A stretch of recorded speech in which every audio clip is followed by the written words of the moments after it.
Welcome to Write Night. This is one of my older interviews from Sounds of Steam from 2012 through 2014, or one of the interviews I did at a convention along the way. So sit back, relax, and enjoy a little bit of retro interview from myself and others.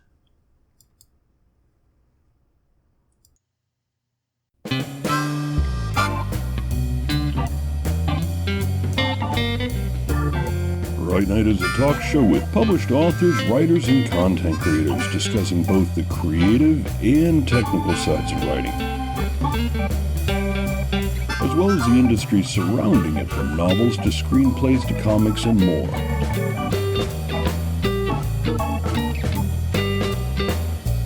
And now, here's your host, author Travis I. Sivart.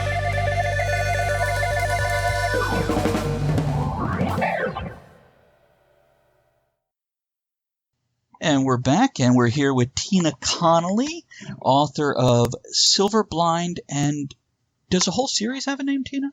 Yeah, we've mostly been calling it the Ironskin series. Ironskin series.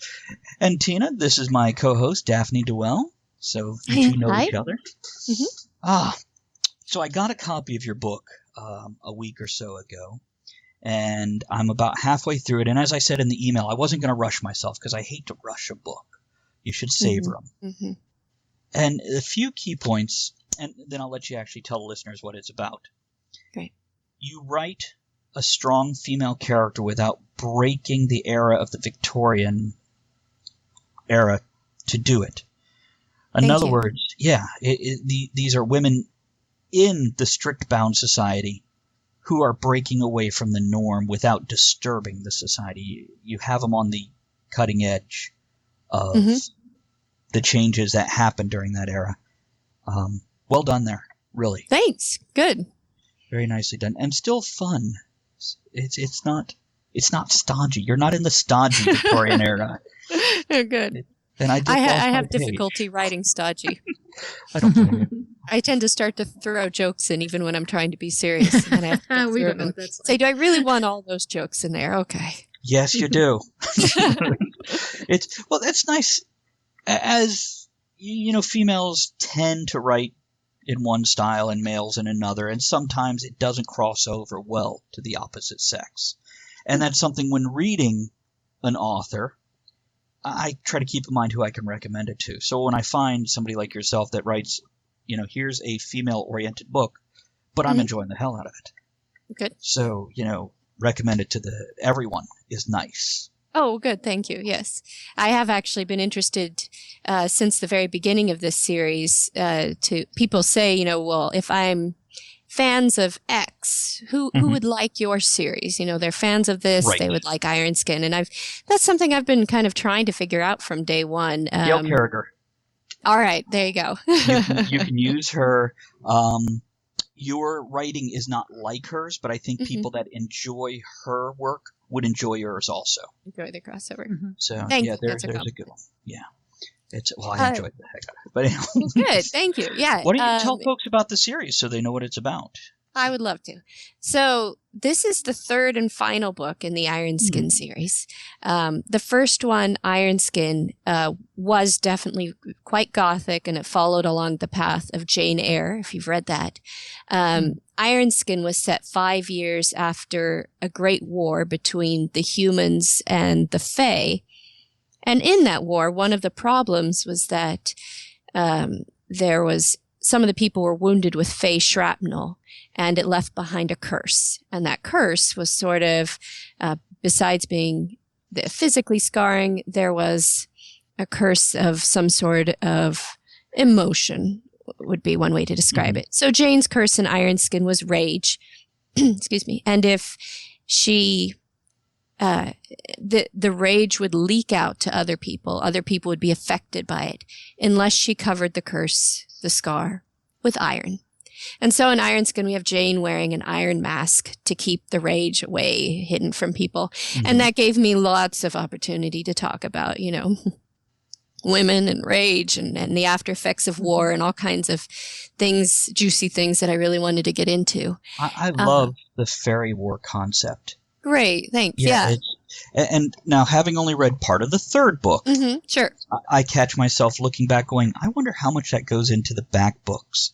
But I still feel it's complete. I don't feel like I'm missing anything. Good. But that was really one of my goals. So the 3 books are supposed to be, they're linked, but they are supposed to be standalones, and especially the third one. So the first one follows Jane. The second one follows her sister Helen, and it's set only a few months later. But then in this one, I got to jump 18 years ahead in time and follow Dory's story. And Dory is the young Charge from Ironskin. If you've seen Jane Eyre, then Dory is, or read Jane Eyre, obviously, then Dory is the Adele figure. She's the young girl that Jane comes to governess. And one of the problems in Ironskin is that Dory is half fae, half human, which means she has some interesting abilities and is not very easy to babysit. So I wanted to ask about those abilities. And again, mostly my knowledge is based off Silverblind. So, spoiler alert, but it's in chapter 2, so it's not a really big spoiler. Dory has separated the essence of her fae part from her human part. So it's kept in a box, the fairy essence. Now, is that something you just came up with, or is that something you pulled from doing research on fae and fairies and whatnot? The fae in this whole world have... I was a big fairy tale reader growing up, but I would say that the fae have been pretty much, a lot of them has been my own invention. And I don't want to reveal too much of some spoilers, but yes, Dory did figure out how to kind of lock away half of herself because she was... she felt that the fae stuff was getting her in trouble over the last 18 years. And so when we open up Silverblind, she has just decided to reintroduce that into her life. And part of what Silverblind is Dory, now that she's all grown up, she just wants to go off and hunt wyverns and basilisks and be kind of a sort of a naturalist Indiana Jones type, which was so much fun to write. I had always wanted to tell Dory's story, and it turned out to be so much fun, which was great. But one of the problems is, although this world has made a lot of progress since Ironskin, with sort of feminism and some things, Dory is still having trouble getting hired to do something that's perceived as such a man's role. Yeah. And so I like if her she pulls out her fae powers. Yep. I like her female counterpart in the company she goes to, who basically explains it to her, that going how the other female got into that position and what she had to do. And I thought that was really well, again, defining the era and keeping the restrictions of that time period on the characters. Thank you. Yeah. Yes. So, sorry, just to say, so she decides to disguise herself as a boy with her shape-changing abilities. And so she spends a lot of the book in and out of boy shape, which was fun to do. But yes, so I did introduce Annika as a girl who's made progress in sort of this man's world, because I like to make sure I always show sort of different perspectives on the way people could be doing things, could be attempting things. So Dory's not, she's not the only girl who's ever tried to do anything. Right. Like, I don't want to get into the exceptionalism problem, where you're the Smurfette. There are other girls, and they've tried other things, and here's how things work and don't work in this time period, in these constraints that they're working in, I also enjoy that birds of a feather thing you have going with her roommate Jack, as well as their other friend that comes into the pub. Stella. Where they are kind of, Stella, and they're in the bohemian type atmosphere, and they're all exceptional in their own way, and thus flocking together, and that's what kind of joins them. I like that. Thank you. I was thinking about that the other day, because I was thinking how friendship had been important to me in this book too. I wanted to show that even though Dory is half fae and half human, she's not alone. She's still made strong friends over the years, and so female-female relationships are really important in this book. Absolutely. Now, from reading your bio and stuff, I saw you and Daphne have certain things in common, like the weirdness of Oregon. Your bio says that you moved into a house that had a dragon mural in the basement and blackberry vines in the attic, and that sort of sums up sort of the quirkiness of Portland in a very poetic way. Now, It sure I'm an does, East doesn't it? Coast guy, so I'm kind of lost on this one. Fill me in. Well, we got a fixer house a couple years ago. We've done the fixer route before. This time we were doing it with 2 small children. That's a little different, but yeah, it's a really neat house. But it's a 1940s house, and it had almost one owner from 1940. She was the woman who sold it to us was 97, and she was the second wife of the guy who built it. Wow. And apparently she was sort of an anti-Mame character, and yeah, she seems to be been a very fascinating, wonderful lady, and she had an incredible dragon mural that she had painted in the basement. But the other flip side was that, in the last 20 years, probably from her 70s, the upkeep had not been as good as it had been before. Right. And so this is Portland, and things sort of like Florida, I imagine. Things grow very quickly. Yeah. There were actual blackberry vines in the attic that had grown up the side of the house and gone into the attic. Yeah. Oregon's very lush, but it does combine. English is my first language, ironically. It does sort of illustrate that Portland quirkiness, that love of art, and that artistic temperament, and also that love of nature in one Yes. lovely way. It does. It's You been, also it's been an have- exciting house. Mm-hmm. You also have a book coming up for teens. Is that set in the same world as your previous books? I do have a book coming out in spring. Thank you for asking me about it. It is not set in the same world. It's called Seriously Wicked, and it's about a high school girl who lives with a seriously wicked witch. So it is really fun to say like that. It sounds fun. It has been really fun to just write a book that's fun. It's fun is a very good way to describe it. Yeah, it's got there's a demon who imitates Elvis. There's a dragon living in an RV garage. Wow, it almost has a very Robert Aspirin myth series feel. From how you're describing it. Exactly.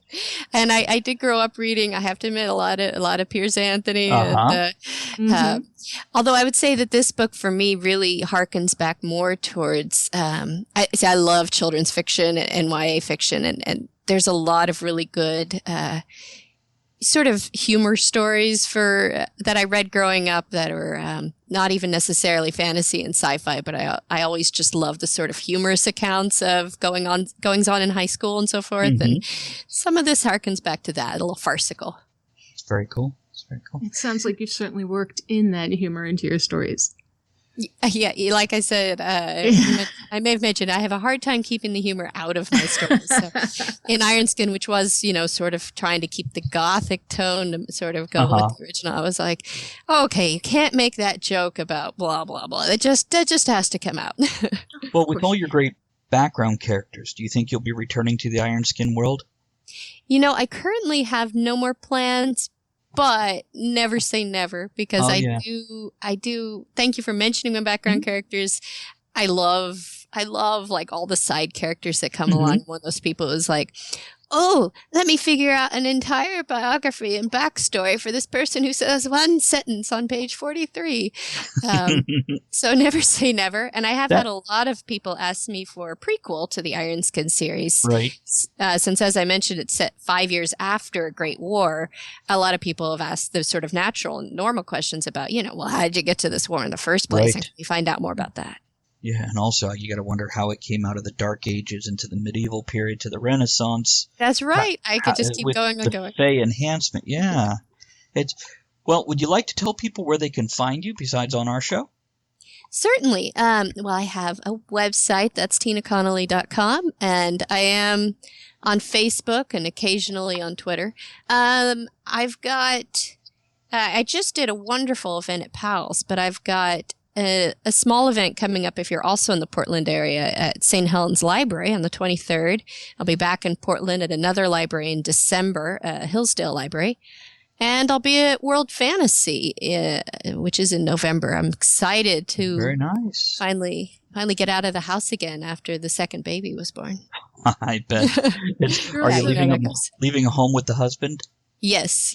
Oh, good for him. running far away. I bet, and you'll miss him horribly. Of course. Go ahead, you also have Daphne. an appearance we're in Milwaukee, Oregon? Oh, yes. I was in Milwaukee, Oregon for a different library talk a couple weeks ago at the Lighting Library, which is very nice. Yeah, lovely people. It's a cute little town and the home of Dark Horse Comics, which a lot of our readers, a lot of our listeners will enjoy. Yes, it is. There's so many wonderful places in Oregon. Since we moved out here about 10 years ago, and we still haven't seen everything we want to go see. So it really is amazing. Mm-hmm. I love it here. I love it. I'll have to come out and visit some point in time. Yes. It's Tina. Thank you so much for joining us, and thank you for a great book. I'm gonna have to get one and two also. Yeah, my pleasure. And so make sure you guys look her up online, Twitter, Facebook, and check out her new book, Silverblind. And give us a couple minutes. We'll be right.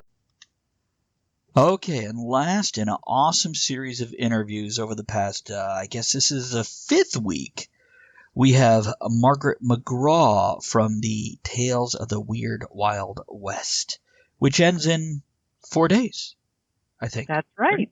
23rd, right? So you want to give your background and credentials? Go ahead and list them.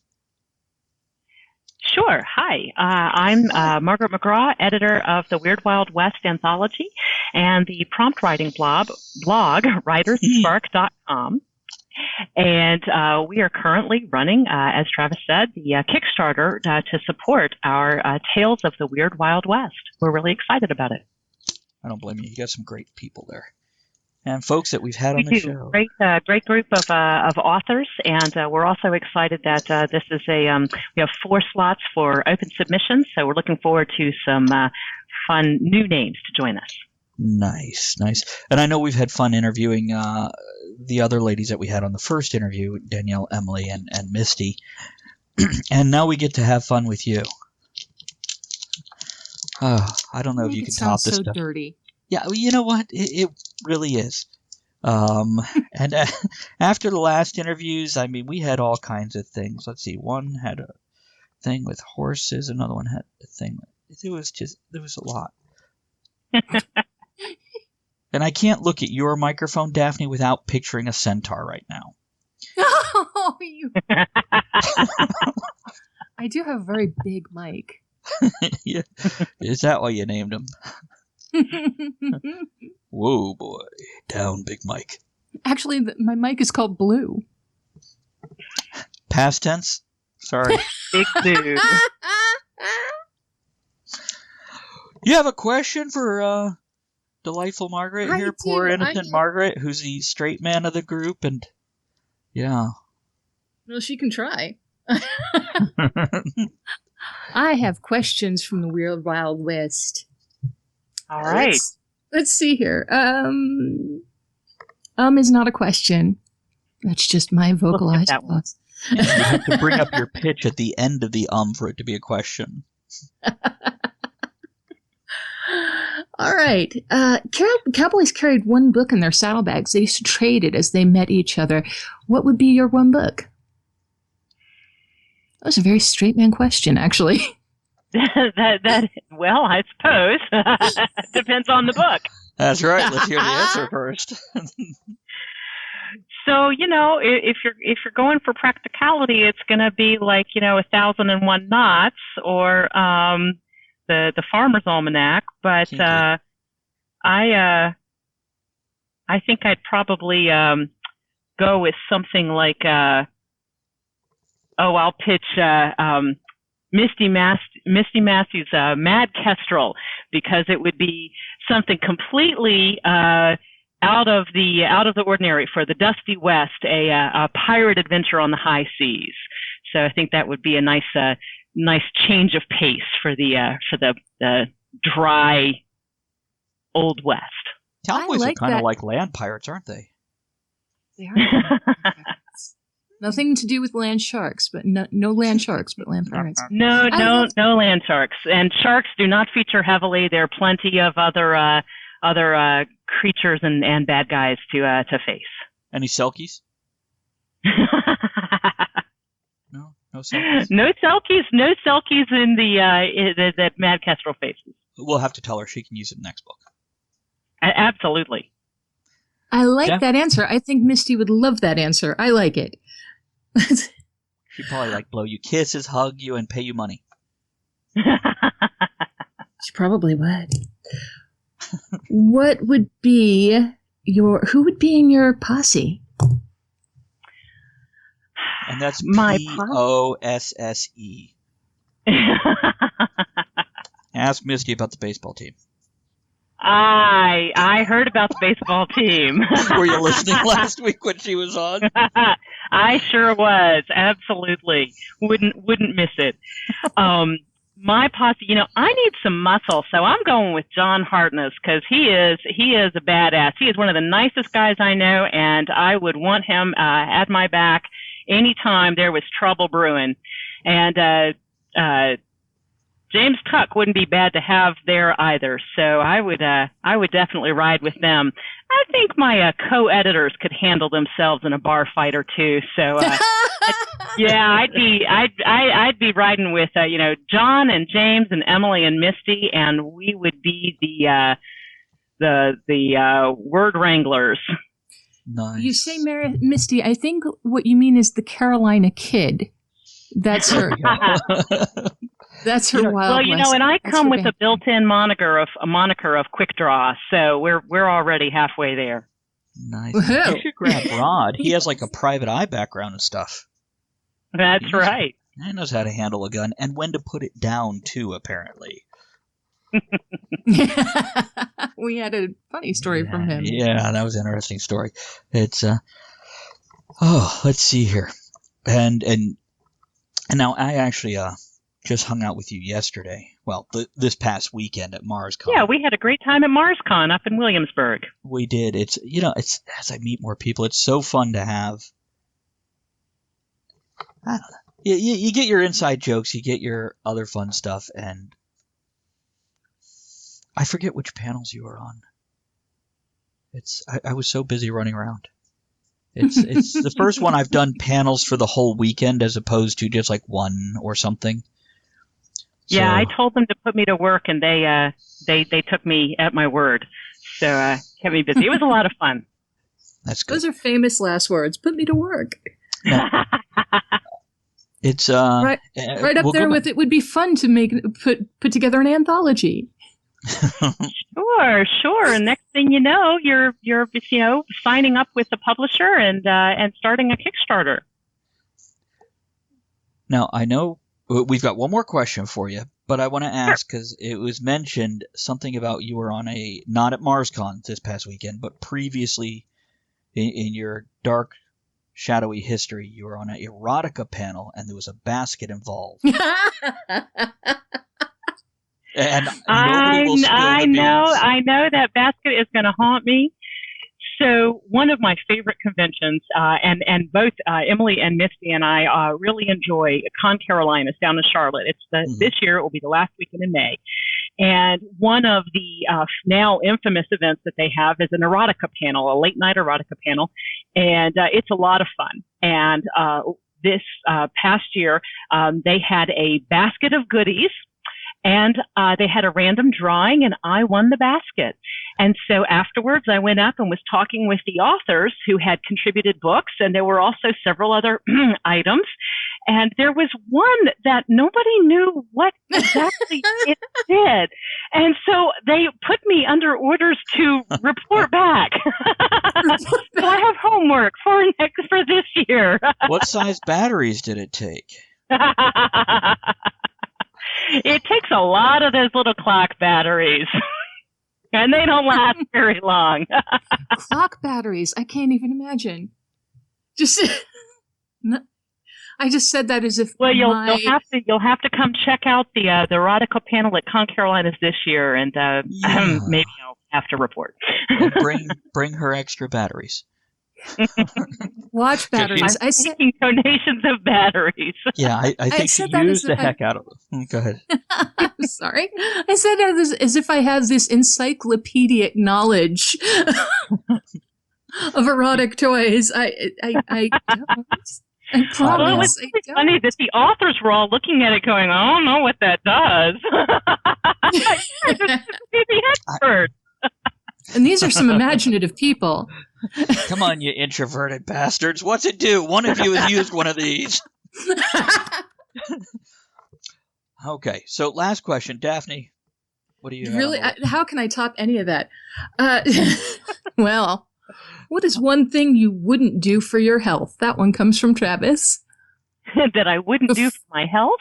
Before he knew about those watch batteries, he was asking this.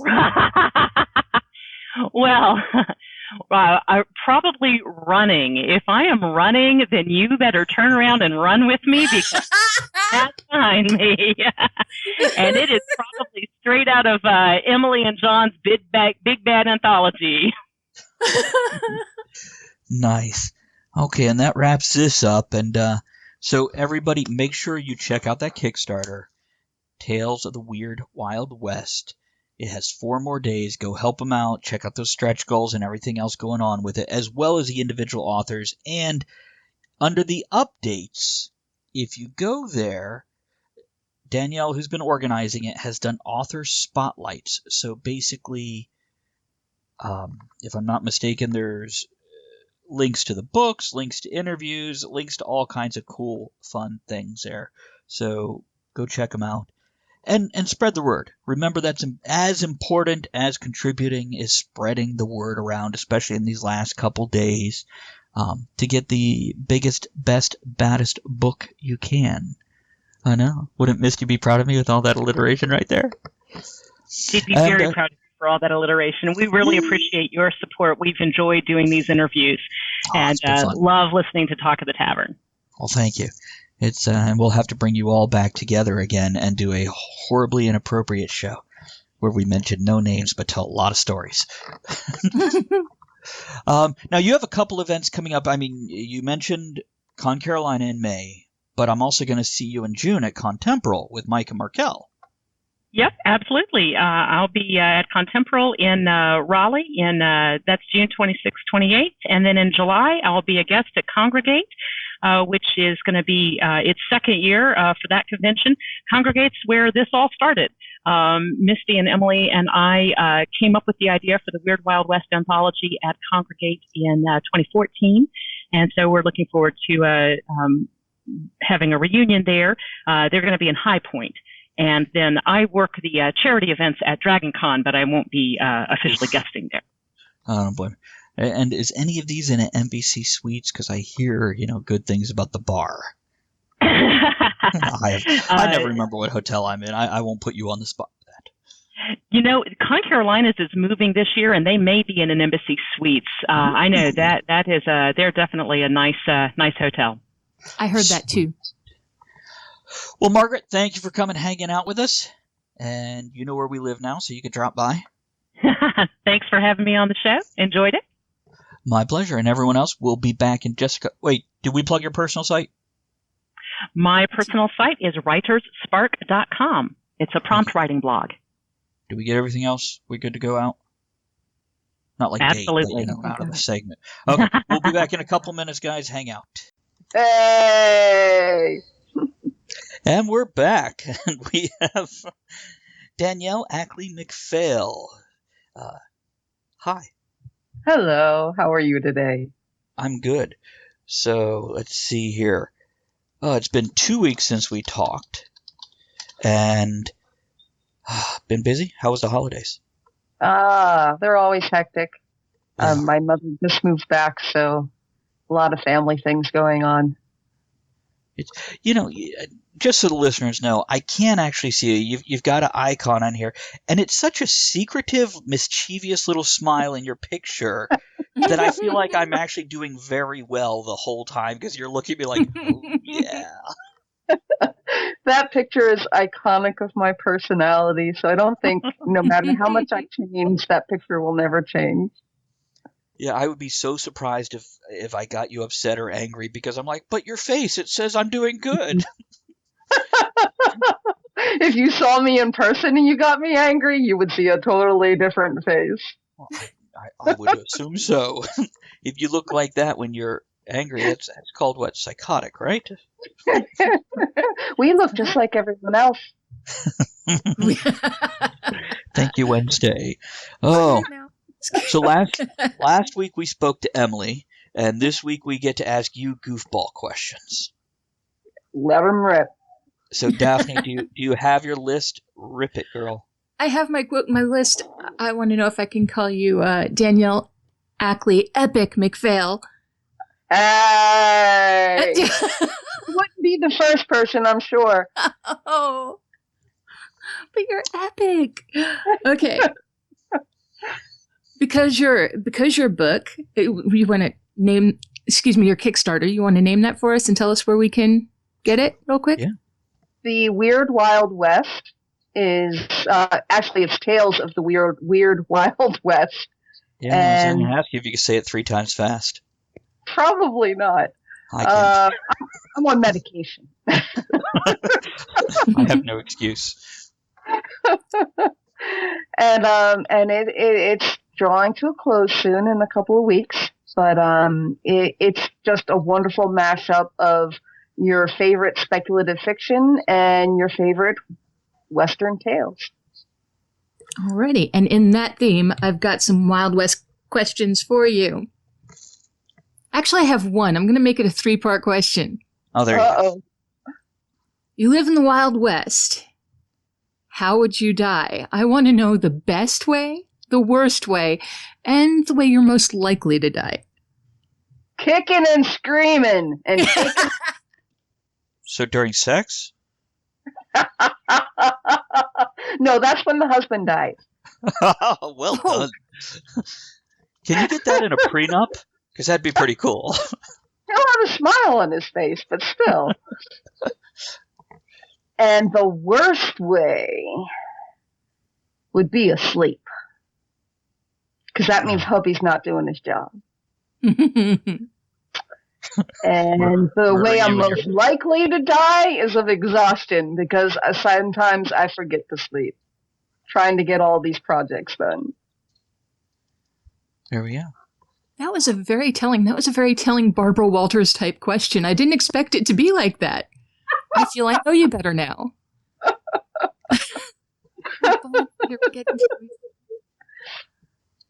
That could be like a whole anthology by itself, couldn't it? And I'm going to credit... We can spin anthologies of any topic. That's very true. What were you saying, Daphne? You're going to give somebody credit? What? I was going to credit you with the next question. Oh, yes, okay. Centaurs or satyrs? It is. Well, it could be.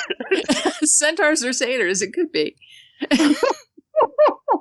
I've always had a thing for horses. I bet you did. Goes with the cowboy theme, the Wild West theme. The saddle fits better. Does it sit on top or underneath? Is it a saddle or a harness? And if it's a centaur, would it be bestiality? Would it? It depends which hat. No. Which hand he's using? Sorry? The third hand. Oh, sorry, that was last week. Depends which end you're kissing, frankly. There we go. Bad news, though. Speaking of last week, Emily lives in a one-horse town. She says she's got it. So, that might extend to the centaur. Uh-oh. I don't know. I think I can take Emily. He's hers. Oh, right. So...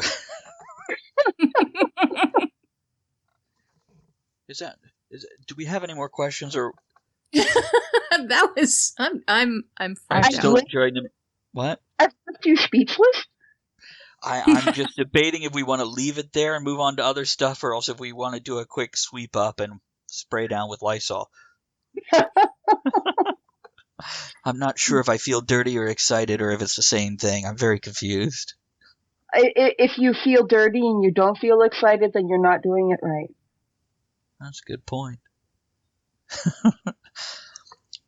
You know, I remember back 2007, 2008, there was a comedian and he complained, how come they don't make food scented, like incense or aerosols? And this is before we had them all out there. And he's like, because it would be great to have like a cinnamon roll incense, and your roommate wakes up in the morning and walks out and is just instantly disappointed.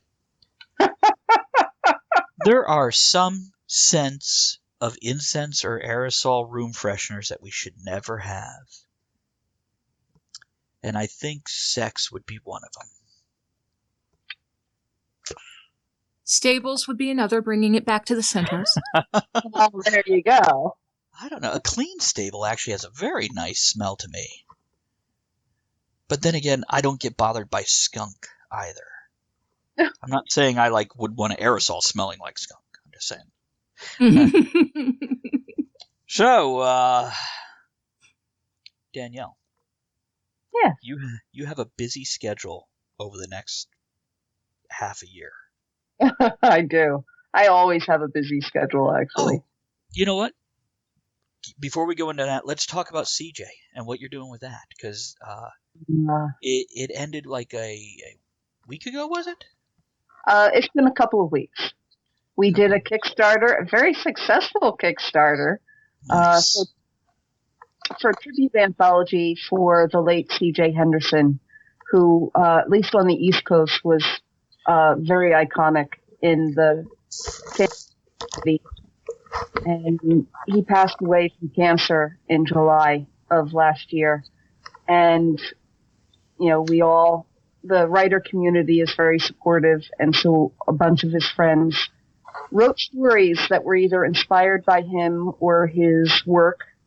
And we were fortunate enough to even have a couple of stories by CJ to create a tribute anthology that we funded through Kickstarter. It's called the Society for the Preservation of C.J. Henderson. Mm-hmm. And it'll probably come out sometime around March, but it's going to launch officially at Balticon in May, where CJ is the Ghost of Honor.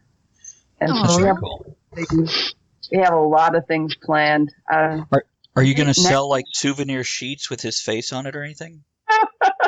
Actually, Off-World Design, the absolutely wonderful people at Off-World Design. I have bought quite a few shirts from them. I love their site.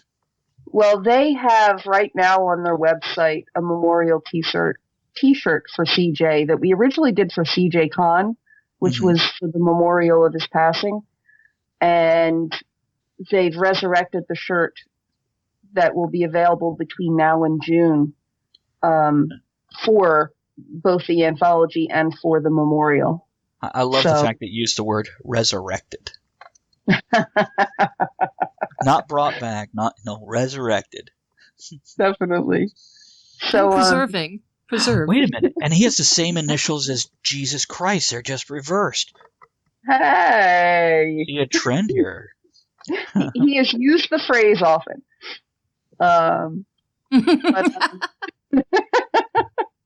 It took me just a beat.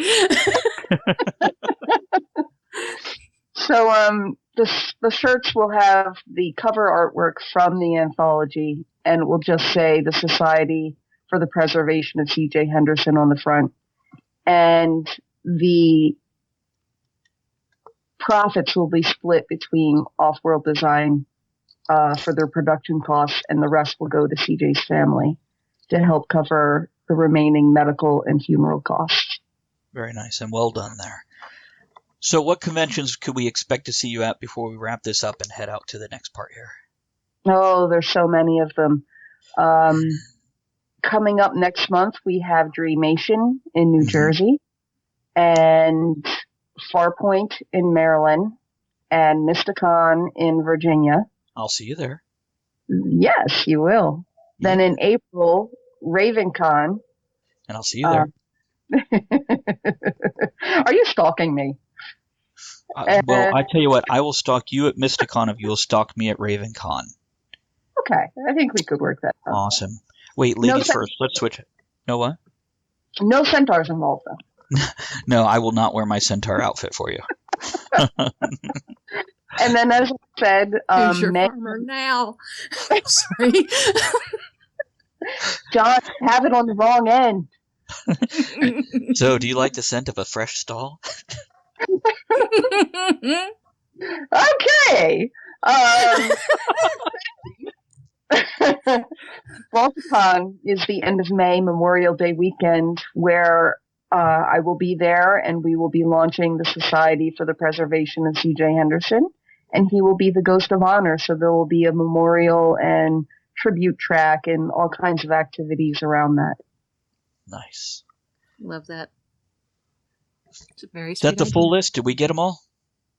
Well, that's the primary list for at least the first half of the year, but I don't think we want to go into all of it.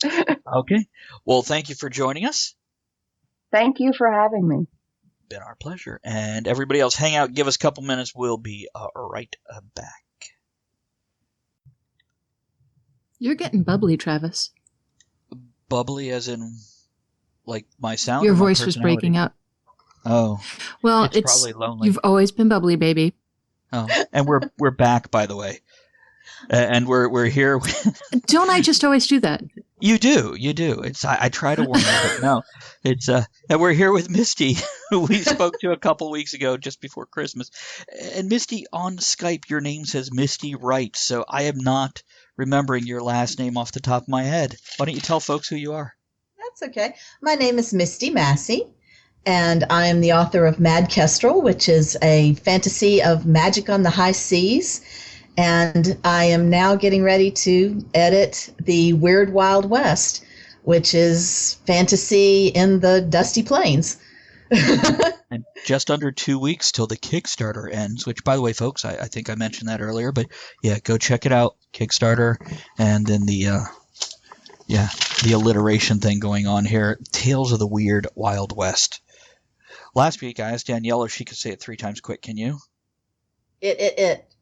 Well done. Moving on. Oh, she's quick. Thank you, Gracie. Okay. Do we have fun questions for her, too? Or Do I we get to just ask sit here and pick questions? You get to ask questions. Go ahead. I What? get to ask my Weird Wild West questions? Okay, Misty. Maybe. Does it involve a snake this week? No snakes, no centaurs, not this week. Oh, Uh, kind of Misty, weird I thing wanna to have her know- put in her mouth. Nothing. What do you want to know, Dan? Inquiring minds want to know, what would be your bandit name? And why? Oh, golly. Probably, I've never thought about it. I'd So have to picture be yourself robbing a train. Put yourself in the scenario where you've just ridden hard, you're dusty, you're sweaty, you leapt onto it, you've kicked open the door, and there's all the people sitting in those little wooden benches that you go, that they really had those on trains? Looks so uncomfortable. I know, And really. you yell, everybody, this is a stick-up. I'm... The Carolina Kid. Oh, I like that. I love the alliteration. I'm into alliteration. Misty Massey, Carolina That's Kid. Yeah, that's good. It's, Yeah. And goat. It relates to goats. Goat? Man, I'm Where bad. did we get goats? A kid is a baby goat. Okay, I know. Yeah. I don't know where you got it from, but that's where I got it from. Okay. She's a bad guy. I'm sorry, I couldn't resist. That He's was a so guy? cheesy. I need to check these things before I get on air with these people. So let's see here. What's your next question? Oh, you got more? Let's see. I do. What? Okay, yeah. What modern convenience would you miss most? If you lived in the Wild West. If In the Wild West, yes. Well, indoor running water, because I'm a big fan of the hot shower. So, And flushing. flushing Oh yeah. too. Flushing is really good. Yeah. So Yeah. I would be very lonely without the the hot shower. That I couldn't live without. I don't think. Very lonely. I'm Is- getting the feeling you have Is a that when shower you hang head out that with your comes friends? down. Take That's a that good as you will. Follow-up question, Daphne. Ask that one again. Is that where you hang out with your friends? How big is your shower? Very not big enough. She just Not- doesn't have many friends. Oh, No, just one husband. That's plenty. But I've always wanted one of those really huge showers that shoots you from every angle, and you could fit like a baseball team in it. That would be except I want to be a video like that. It wasn't a That's shower a though. different kind of book entirely. It is. Maybe I should go talk to Emily about this book. I see you heard that interview. I did. You definitely have more than 3 hands involved if there was a baseball team and a shower. I'm thinking. And being sprayed from all. Next question. Moving on. And for the non-Wild West, because we do live in contemporary times, let's see. Have you seen any of the new? Have you seen the new Hobbit movie? Do you like the new Hobbit movies? I have not actually seen the last Hobbit movie yet. I loved the Lord of the Rings. Have those on DVD, watch them all the time. The Hobbit didn't quite catch me as hard as the first 3. So, but I like them fine. I just don't adore them. So I'll get to. I have The Desolation of Smaug on DVD, and I just need to find myself 3 hours to sit down and watch it so that I can catch up. Part 3. I watched part 3 a little while back, and I tell you what, as much as I enjoyed the book, I really wish Peter Jackson had enjoyed it a little more. Okay. There's just a lot of additional material in there, and I'm not talking about stuff from the similar idea, not from that book, but Right. he just took artistic freedom and way too much with personalities and character storylines and Right. That's Stuff that we all love. That's kind of how I felt, and I just, I'll see it eventually, but not right now. I'm sorry. Yeah. Please, You try really to do bring get Hobbit people and Lord of the Rings people. You do. And I think I'm a our Hobbit previous person. generation, I was until the movies. I'm still a Hobbit book person Yeah. over the Lord of the Rings, but if I had to choose which trilogy of movies I like better, I'm going with Lord of the Rings. So, I'm sorry. so Travis and I can, sit down and spend 12 hours happily watching those, and, You know what? That's good. We could do that this upcoming weekend, can't we? We can. Because we're both going to be at. Oh no, you're not going to be. I always forget No. who's going to show up. I'm going to MarsCon this weekend. Oh, okay. So in Williamsburg, Virginia. If anybody's out there yet, come join us. But no, you just came out of a con this weekend. I did. I just got home from Illogicon. That's what it was. So how'd that go? Oh, it's always fun. It's a small con. It's extremely well run. I've been a guest there. This is my 3rd year, and I always have such a good time. Great people. So it's a lot of fun, and I really enjoy going. So And what'd they you always do there? have some great guests. Were you on panels and stuff? I was on several panels. I was on a panel about our Kickstarter that we're doing, and I talked to a lot of people and imparted a lot of great wisdom about writing. I mean, yes. But it's a lot of fun, and also it's held at an Embassy Suites, which means that every evening the hotel lets you drink for free. Yay! What? I did not know that about Embassy Suites. Yes, they call it the manager's reception, and from I think it's 5 to 7 every evening they open up a bar, and you just go get in line and get your drinks, and it's only from 5 to 7. But I can do quite a lot of intake of screwdrivers in 2 hours. So yeah, And I was just staying at a Hilton like a sucker. no, Embassy Suites is the way to go, and free breakfast too. I've stayed at Embassy Suites, and nobody got me liquored up. I'm really disappointed. Oh, I'm sorry. I know. Did you invite them to the shower? No, that's probably my mistake. I was going to say. But they bring the alcohol, then, it's a party. And you got to hang out with Margaret McGraw. I did. Last week, or yesterday, I guess. Yep, she's awesome. We get to talk to her next week, and I get to see her at MarsCon. Yes. So that'll be fun. I hope you guys have a wonderful time. Well, we better, damn it. No pressure. Yeah, really. Okay, you want to tell folks where else you're going to be in? Okay. In May, I'll be at Con Carolinas, which is my home con, so things get all kinds of crazy, and love to see everybody there. And then later in the summer, in July, I'll be at Congregate in Winston-Salem. And that's also a lot of fun. Love to see people there. Very cool. And let's see, we already plugged the Kickstarter. You want to plug your personal site? Great. My personal site is mistymassey.com.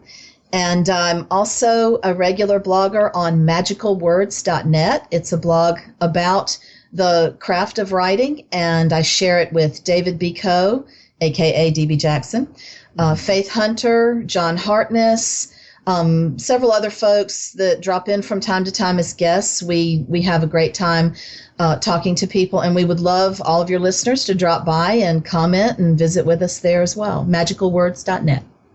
Awesome. Those are also people from the anthology. Yes, that's exactly right. Seeing a pattern. Tying it all in. Yeah, we are. We are a bit incestuous in that way. This whole interview has just it's really all those gone showers. Very well. Okay, let's water on. Don't tell my supervisor at the library that I said any of these things. And she's just a librarian. Talk about geek erotica right there. Okay, we should go now. I'll be in my bunk. And the rest of you will be right back in just a couple minutes. And look who just wandered in, the hockey fan, Emily Leverett. Welcome back. We talked to you a week ago, it was, right? Yeah. Yep. So what interesting things since then? Or tell folks who you are that didn't catch you last week. We'll start with that. I'm Emily Leverett. I'm an editor on The Weird Wild West, and I've also edited The Big Bad, volumes 1 and 2 with John Hartness. And I've also written some short stories over time, too. Very cool. So we were going to put you on the spot and ask you kooky questions and keep ourselves amused for a couple minutes here. So, Daphne, you got something? You want to start? Yeah, and because you've got that Weird Wild West anthology. One horse down. Are you sharing the horse? Are you taking turns? No, you're keeping the horse to yourself. My town, my horse.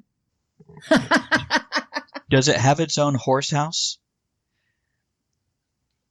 Probably. Yeah. For all those lonely cowboys who come into town? No, I'm very particular about the cowboys my horse would see. I just ride my horse. Only upscale cowboys. Yeah. Where do you find those? Anyhow. Daphne, do you have another question for her? I'm thinking Neiman Marcus. Sorry. That sounds like a gay cowboy or a Jewish cowboy. He looks fabulous, though. What was that? The 164th fastest gun in the West or something like that? Yeah. Do you remember that? What's his name? I do. It was a song. Not Melvin, not Herman. Anyhow. All right. We've got another one. Because it is the Old West. Uh-huh. You've got to eat a rattlesnake. How are you going to prepare it? Goodness. Probably fry it. Frying makes everything better. Cover it in some kind of batter and deep fry it and pretend it's chicken. You're from the Southeast, aren't you? Yeah.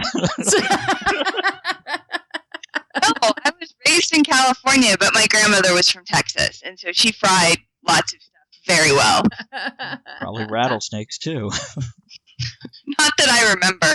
Okra, which I think I would prefer a rattlesnake more than a vegetable that makes its own snot. Frying it didn't even say, but slimy yet satisfying. No, just slimy. How's your hockey team doing? This isn't one of the interview questions. Just curious. Horribly. Second from the worst in the league, which, on the other hand, means we are second from first in the race for the two awesome prospects this year. Connor McDavid and Jack Eichel. Silver lining. Well done. Okay. Daphne, what else you got for her? I've been very Wild West obsessed. Do you want to ask one of your or should I ask one of your non-Wild West obsessed questions? Ask one of the non. Let's do that.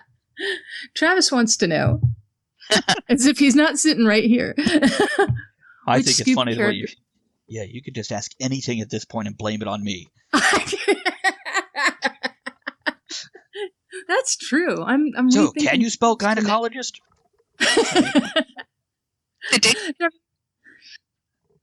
What's that, Emily? I said with a dictionary. I could spell. She said dictionary. Oh, dear Lord. Polar opposite of gynecologist, so. What's the question, please? When he filters it through me, the question becomes, which Scooby character would you be?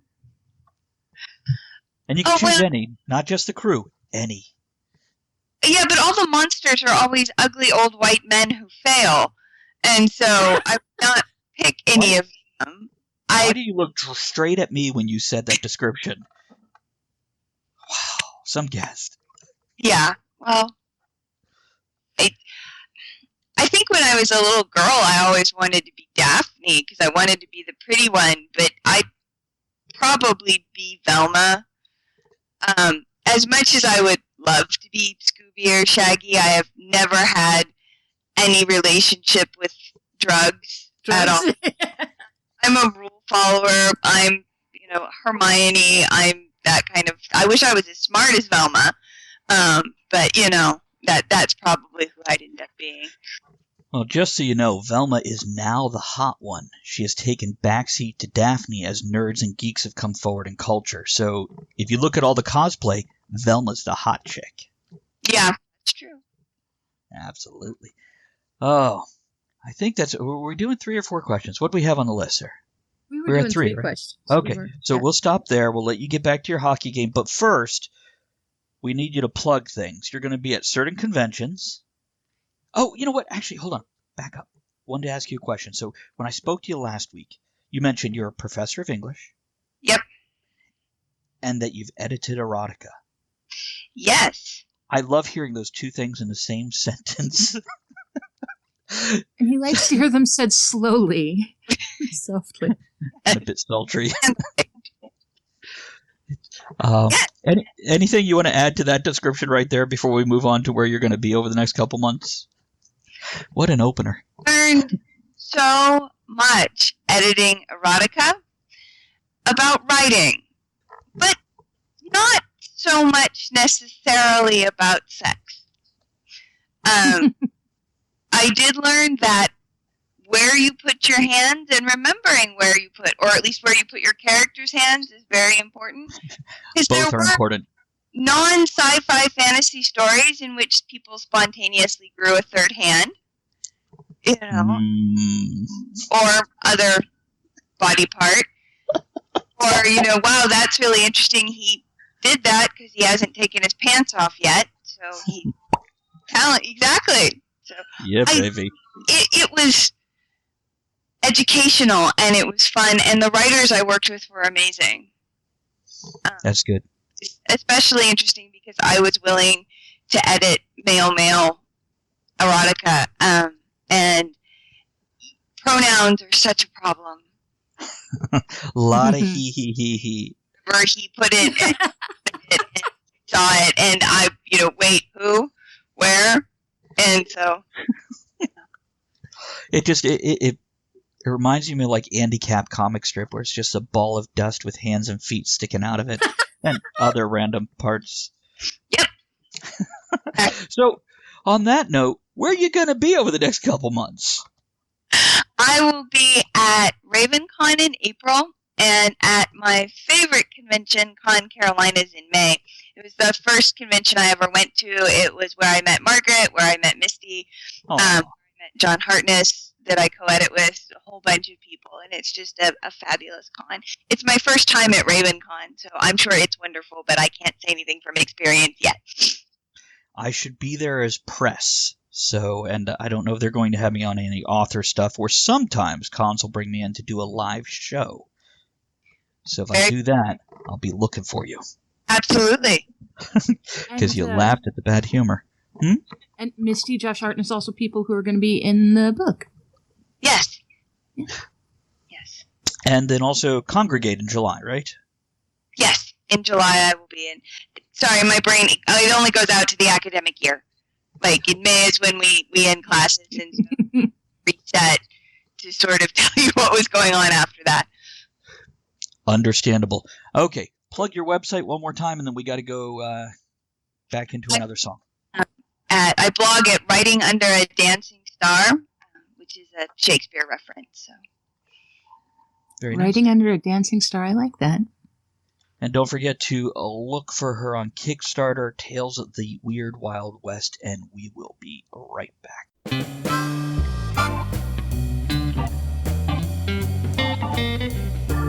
Thank you for joining author Travis I. Sivart and the other writers, content creators, and all-around amazing people for our discussion here on Write Night. Join us again soon, and until you do, make sure you create with passion, enjoy the journey, and remember, every night can be Write Night.